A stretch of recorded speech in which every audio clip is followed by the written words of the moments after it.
Kung naghahanap kayo ng lugar na payapa at malapit sa nature, baka ito na yung lugar na hinahanap nyo. Meron silang fully air-conditioned room, pwede kayong magbabad sa kanilang plunge pool,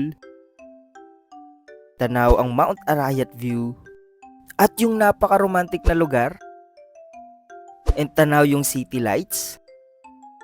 Habang kayo ay nagbo-bonfire kasama ng tropa, kung etong ang hanap nyo, tara, samahan nyo akong gumala. Hey, what's up guys? Panibagong araw, panibagong gala. Pero syempre, hindi tayo asa sa magulang. Kaya sa mga kabataan dyan, wag puro cellphone, galaw-galaw din. Charot!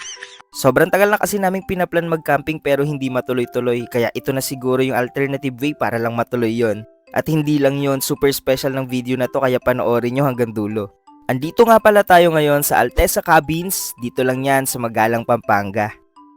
Pagpasok nyo nga sa gate 1 ay bubungad agad sa inyo yung kanilang restaurant na ganito yung view sa paanan ng Mount Arayat.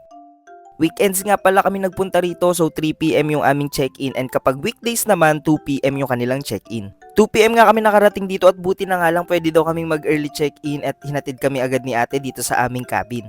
Tinanong ko nga si ate kung hindi niya ba ako sasapakin kung sisigaw ako dito. Kaming pre-breakfast for tomorrow, daing, tapa, corned beef, hotdog, tsaka tocino. Ito nga pala yung package na inavail namin, yung kanilang loaf cabin na good for 2 to 4 packs worth 9,599.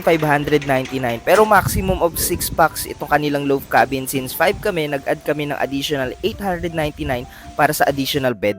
Ito nga ay may up and down fully air-conditioned room, meron kayong sariling plunge pool, meron silang veranda, pwede kayo dito mag-breakfast, and meron din siyang comfort room na spacious naman, and pwede rin pala kayo dito mag-request ng bonfire. At eto nga pala yung kanilang iba pang package na pwede yung i-avail kung gaano kayo karami.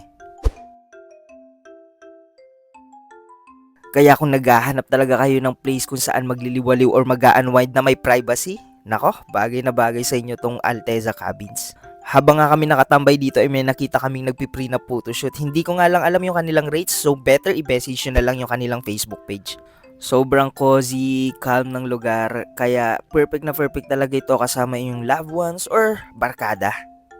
Sa mga nagtatanong nga ng aming cabin, kami ay nasa loft number 4. So ganito yung view dito sa amin. And since may special nga na mangyayari mamaya, pinaset up na namin kay kuya yung bonfire na gagamitin namin. Nag-advance order na nga rin pala kami ng dinner namin mamaya, and i-request namin na dalhin na lang dito sa cabin para matry namin kumain kasama ang city lights. And habang inaantay nga namin yung iba pa naming kasama, nag-sightseeing muna kami dito para makita naman namin yung ganda sa likod ng Alteza Cabin. Habang dumidilim, mas lalong nagiging romantic yung place. Nag-start na magsindi yung mga ilaw dito sa kanilang bridge. Wow, super ganda. If hindi nga pala kayo naka-check-in, hindi kayo pwedeng bumaba dito, pero meron naman silang view deck kung saan kayo pwedeng kumuha ng pictures. So eto na nga yun guys. Pupropose yung ating tropa. Will you marry me? Yeah!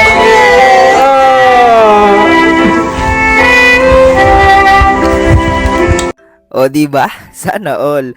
After nga ng kanilang magical moment ay dito na kami nag-start kumain. Ito yung mga list ng aming mga in-orders. Actually, super sarap ng kanilang mga pagkain. Yun nga lang, medyo pricey.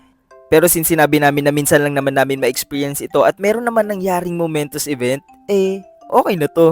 After nga pala namin kumain ay pinasindi na namin kay kuya yung bonfire na gagamitin namin. And syempre, meron nga din pala kaming binili ditong mga marshmallow para matry naman namin yung yung ihaw-ihaw, yung ganun. Pani, ganito nga pala yung view namin, city lights habang ikaw ay nasa nature. Wow, magic. So eto nga, after nun ay nag-happy-happy na kami. Then kinaumagahan nga, pumunta na lang kami dito sa kanilang restaurant at dito namin kakainin yung aming free breakfast dahil nga hindi namin napuntahan ito kahapon. Pero almost 1 hour kami nagantay doon para sa aming free breakfast, kaya sinabi na lang namin na ihatid na lang dito sa aming cabin dahil nga baka hindi namin masulit yung aming pagligo dahil nga mag-check out na rin kami bandang 12 PM. So ayun lang guys, overall, okay na to.